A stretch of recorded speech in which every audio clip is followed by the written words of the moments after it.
Yang ini saya mempersilakan pembicara pertama yang mempersilakan Yang Berusaha Profesor Madya Dr. Syaiful Akram.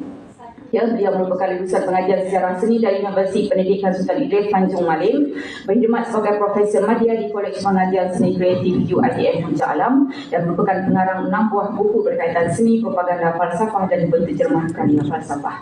Jadi beliau pada petang ini akan berbicara tentang sulung falsafah, tujuan kritis melawan dangkal. Dipersilakan yang berbahagia Profesor Madya Dr. Syaiful Akram. Bismillahirrahmanirrahim. Assalamualaikum warahmatullahi wabarakatuh. Alhamdulillahirabbil alamin wa bihi nasta'in. Apa kabar semua? Alhamdulillah. Itu ya jawaban yang biasa saya dengar. Okay? Kalau saya lanjuti pertanyaan itu, kenapa baik? Mungkin masing-masing cuba memikirkan apa alasan ataupun apa jawaban yang berpadanan untuk memberi reaksi kepada saya tadi. Okey. Itu sebagai mukadimah ataupun pembuka bicara saya untuk kita melihat satu hal yang sepatutnya diperkasakan, yang saya namakan pertajukan pembicaraan sebagai pembuka dalam sesi petang ini dengan istilah suluk falsafah. Kata kearifan nama, ilmu adalah cahaya. Jadi berpadanan dengan takrif ataupun tajuk yang saya cuba kemukakan, yang saya cuba muarakan, saya cuba bawakan. Bagaimana pencerahan suluk pemikiran manusia itu digencarkan ataupun diperkasa dengan peristilahan falsafah. Sebab itu saya sambungi tajuknya itu dengan mencuat kritis. Jadi orang-orang jawab saya itu ataupun mungkin ada hadirin yang baru mendengar kata itu. Apa dikatakan mencuat? Kita meletakkan di posisi yang paling tinggi, yang paling ampuh, sebagai satu premis untuk melawan kedangkalan, kebodohan, malah kedunguan. Dan itu yang menjadi kunci pembicaraan saya pada petang yang bertuah, yang rahmat. Baik. Okey. Saya masing-masing mengenal sosok ini. Tokoh pemikir, tokoh pembebasan India. Boleh saya dapatkan respon siapa? Saya kira masing-masing jelas. Gandhi, Mohandas Karamchand Gandhi. Tetapi ada dua situasi yang berbeda di sini. Okey. Satu, lukisan yang memaparkan imej Gandhi, malah satu lagi keadaan foto ataupun imej atau figura Gandhi yang sebenar. Jadi persoalan di sini, kalau saya boleh dapatkan respon sekali lagi, apa yang membezakan di antara lukisan Gandhi dengan figura atau diri Gandhi yang sebenarnya? Mungkin masing-masing boleh memberi reaksi secara spontan saja. Supaya di situ saya akan terangkan kenapa saya menghujahkan ini.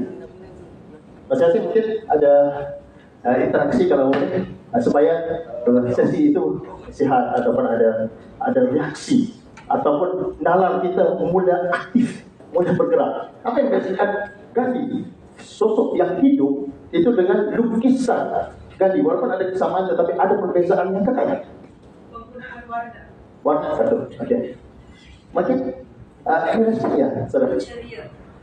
Ceria. Okey. Kau saya terima ada jawapan lagi. Teknik yang mulai. Okey, terima kasih. Okey, satu jawapan yang mungkin saya bawa pemuaraan Gandhi yang hidup dengan Gandhi yang direpresentasi, yang dilukis. So kita melihat di sini keadaan, tetapi terima kasih kepada jawapan-jawapan ini.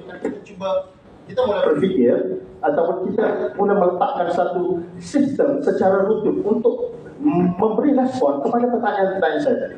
Okey, satu perbezaan antara Gandhi yang hidup dengan Gandhi yang lukisan, itu yang membezakan lukisan yang dalam bentuk lukisan Gandhi itu tidak hidup, dan sekadar di-framekan atau dipotretkan dalam bingkai. Namun Gandhi yang hidup itu dia berkembang, dia tumbuh seperti mana manusia.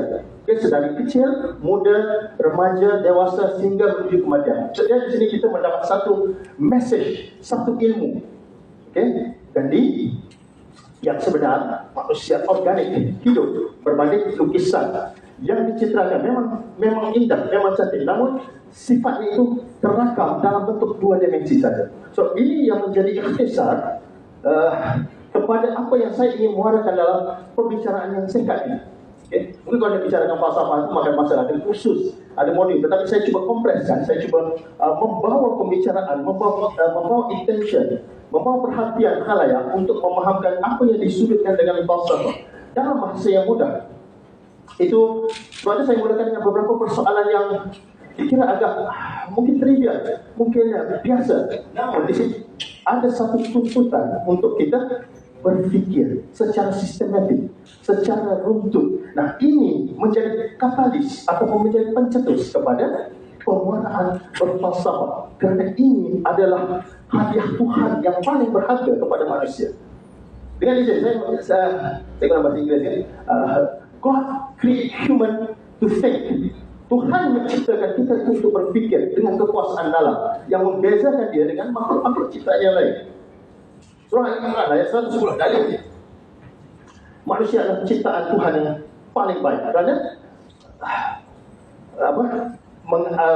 menyuruh mengamalkan kebaikan dan mencegah kemungkaran, yang membezakan kita dengan entiti yang maha sempurna, yakni malaikat, dan juga entiti yang menggunakan citraan naluri, yang itu haiwan. Manusia adalah penengah ataupun makhluk ciptaan Tuhan yang terbaik kerana dianugerahkan nalar pemikirannya.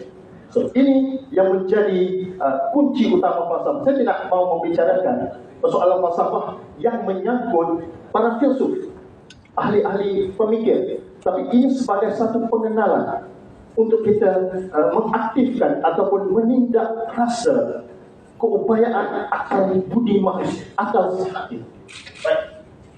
Falsafah kalau diistilahkan dalam bahasa-bahasa umum, dalam banyak pembicaraan, kan mungkin ada mengatakan sistem berfikir yang sangat mendasar, dalam, tinggi, atau bahasa umum yang ditakrifkan. Falsafah itu adalah kecintaan kepada kebijaksanaan dengan izin, love of wisdom. Tetapi pada sudut pandang saya ini, sebenarnya ketimbang kecintaan kepada kebijaksanaan, kita meletakkan premis utama kecintaan kepada berfikir.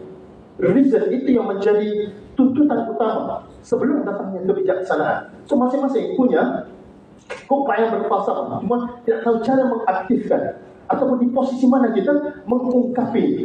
Itu yang menjadi sandaran ataupun nama itu saya yang terutama untuk kita memperjelas, agar dengan upaya berfikir yang tangguh, yang cekap, itu kita mencapai satu tahap yang dinamakan kritisisme, melawan sebarang anasir-anasir pembohongan, kedangkalan dalam berfikir ataupun kecacatan dalam memberi logika.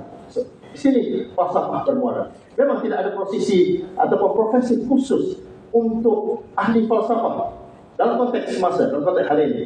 Tetapi falsafah diperlukan oleh setiap disiplin. Sebab itu kata disiplin itu sendiri kita diambil dari akar kata pembelajaran para murid-muridnya Sokrates, Plato, dan juga Aristotle. Karena mereka yang mempelajari ilmu falsafah itu mempelajari ke semua disiplin. Seperti yang terjadi keagungan pemikir-pemikir ataupun sarjana cendekiawan Islam itu sendiri. Mereka itu sangat mahir dalam bukan hanya satu cabang disiplin semata-mata, tetapi merangkumi keseluruhan kerana dikunci, dipegang oleh kefalsafahan itu. Sebab itu dikatakan disiplin, disciple anak-anak muridnya sebelum terjadi ataupun belum terhasilnya spesialisasi ataupun jurusan-jurusan yang mengakibatkan penerobosan kepada jalur-jalur ilmu tertentu sahaja. Jadi falsafah memegang akar kendali dalam berfikir, dalam kritis manusia. Itu sebagai mukadimah, sebagai permulaan. 10 minit ya? Baik. Oke. Secara langsung saya kupaskan tadi. Kenapa? Di antara lain, secara mudah sebagai pengantar, falsafah membicarakan tentang 5 entiti utama. Yang ini jadi persoalan. Apa yang dibahaskan dalam metafisik, kita selalu bicara, kita selalu menjelaskan tentang persoalan metafisik. Tetapi apa yang diungkapkan ataupun apa epistemologi bila bicara persoalan metafizikal, baik, falsafah antara lain. Kalau dilihat sini mungkin beberapa tokoh yang saya kira masing-masing agak kenal. Saya memberi hybridasi. Ada Socrates membawa kepada ilmuwan Islam, seorang yang pakar dalam berbagai ilmu Sina, membawa kepada pemikir Nusantara Buya Hamka. Baik. Metafisik pembicaraan akan meletakkan persoalan ada atau tidak. Itu pada gambaran asas. Kemudian membawa kepada sikap moral, tingkah laku manusia yang dinamakan sebagai etika. Dalam agama juga disebut etika yang paling luhur. Tuhan sudah surahkan, firmankan dalam Al-Quran.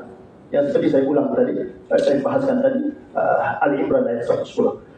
Commanding the right, forbidding the wrong. Amal ma'ruf nahi mungkar. Kemudian falsafah bertataran langsung persoalan tentang betul atau salah yang kita namakan dari sudut peristilahannya sebagai logika. Logika di sini adalah kita cuba melenyapkan kontradiksi untuk mencapai ataupun membina satu ketepatan yang disebut sebagai logika. Pasal kita tidak lagi dari membicarakan persoalan indah, tidak indah. Karena manusia memerlukan itu.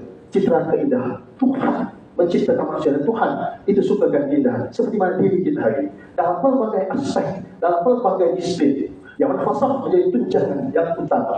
Dan yang terakhir, tidak lain daripada persoalan siasat politik. Kalau mencari sistem atau pemerintahan yang idealistik, baik itu demokrasi, baik itu monarki, absolut, sistem sosialis, okay, yang menjadi ikutan asalkan ada sarana ataupun upaya berfikir. Jadi satu persoalan yang menyangkut pada pertajukan utama. Ini adalah bahasa Latin saya cuba meletakkan quo vadis ataupun dia disahkan dalam bahasa teologi, kan? Apa matlamat hidup? Apa tujuan? Jadi saya meletakkan di sini falsafah itu memandu kita untuk berfikir secara sistematik bagi menimbulkan kritisisme. Kritis, menilai segala benda. Tidak apa menerima seadanya yang berlandaskan oleh dorongan-dorongan emosi maupun sentimen. Tetapi di atas segalanya kita meletakkan argumentasi. Bagaimana argumentasi itu dibeda oleh dialektika yang memegang. Oke, berbeza dengan saya ungkapkan tadi. Kalau dilihat logika itu kita cuba melenyapkan kontradiksi. Sebaliknya, bila disebut dialektika itu kita menghasilkan atau menghidupkan kontradiksi. Ada pertentangan. Sama ada kita mau bersetuju. Yang dikatakan sebagai tesis itu. Atau kita menentang, kita tidak bersetuju. Juga dikatakan sebagai antitesis. Namun di sebaliknya ada rumusan yang mungkin kita capai. Yang kita lakukan sebagai tesis. Jadi, dialektika itu diperlukan sebagai satu sarana, satu sistem berfikir yang unggul. Jadi, di sini, quo vadis bangsa ini. Okay? Agar kita tidak dibuai oleh ulah-ulah atau sentimen yang digerakkan oleh emosi semata-mata. Jadi letakkan daya berfikir itu naral sebagai senjata dan utama bagi mengelakkan apa yang diistilahkan sebagai argumentum ad hominem. Kadang-kadang, kan? Kalau kita berkalah dan ada satu kesalahan logika, kita cuba menyerang kepribadian sosok seseorang. Okey, kerana kita tidak dapat membalas ujahan-ujahan secara ilmiah, secara argumentatif. Apatah lagi bermain dengan argumentum ad verbundia. Ya, ini yang selalu terjadi dalam masyarakat. Kita memberi andaian, memberi pandangan kepada yang berautoritatif. Mungkin entahkan itu ahli politik, entahkan itu ugamawan, entahkan itu kepala birokrat yang kita ikut kerana dikuasai. Namun di sebalik itu kita letakkan keupayaan berfikir. Itu juga yang disarankan oleh pemikir Aflalu abad ke-18 Immanuel Kant yang datang dengan satu slogan Sacred Aude, beranilah berfikir. Tapi saya tambahkan, kita beranilah berfikir sebagai orang yang percaya dengan tuntutan dan juga panduan wahyu. Baik, sebagai penutup maupun sebagai pelengkap, saya mengeluarkan satu proposisi mungkin. Dalam kita mendepani gempuran Allah, ya, dalam keadaan zaman yang kekecamukan, berbagai peristilahan, berbagai terminologi yang dikeluarkan, era artificial intelligence, kepintaran buatan, datang lagi dengan era pasca kebenaran. Kemudian dikupas oleh Jacques Sartre tentang post normal ataupun pasca normal. Jadi saya melihatkan begini, ada satu senjata yang kita boleh jadikan sebagai reaksi untuk membela ataupun berbahas ataupun berargumentatif, berdialektika dengan zaman yang serba modern, yang serba fantas. Jadi saya katakan begini, artificial intelligence, kepintaran buatan, itu perlu kita sandingi sejujur, serapat-rapat, semanis-manisnya dengan kepintaran tambahan. Kebetulan bahasa Inggrisnya sama, additional intelligence. Jadi ini hal yang baru dibahas oleh Ibnu Khaldun lama dalam kitab Al-Ibar, yakni Mukaddimah. Gitu. Jadi kepintaran buatan yang cuba menguasai manusia secara mekanistik itu mungkin kita diadunkan dengan kepintaran tambahan yang saya namakan sebagai additional intelligence ataupun bahasa yang gunanya ada keupayaan ataupun ada suntikan, ada dorongan falsafah untuk memandu citra hidup itu. Jadi mungkin ada ekuasi yang ada sedikit formula itu kan. Namun beginilah sebagai satu sangkaran, kebergantungan kepada mekanistik itu tidak memungkinkan manusia sebagai manusia. Namun dengan adanya gerakan, ada salinan atau imanasi additional intelligence, kepintaran tambahan, yakni falsafah itu memungkinkan seluruh intelektual insan untuk bangsa pun untuk watan kita yang tercinta. Jadi terima kasih pada sudi yang mendengar. Saya harapkan falsafah itu menjadi satu entiti ataupun transisi utama. Saya sudahi, saya tinggalkan bicara ini dengan satu diktum oleh pemikir yang digelar sebagai bapa kefalsafaan modern René Descartes di Perancis, yang menjelaskan tentang cogito ergo sum. Aku berfikir maka yang aku ada. Seterusnya berfikir, kuatkan keperkasaan nalar agar kita tidak digempur ataupun agar kita tidak dimain-mainkan ataupun dipesanai oleh hal-hal yang bersifat dangkal, hal-hal yang digerakkan oleh nada emosional, sentimen semata-mata. Jadi saya tinggalkan itu untuk kita renungkan sebagai manusia berfikir. Sekali lagi saya ulang, Tuhan menciptakan kita untuk berfikir. Jadi gunakanlah nalar dengan balutan dan inspirasi falsafah. Terima kasih. Assalamualaikum warahmatullahi wabarakatuh.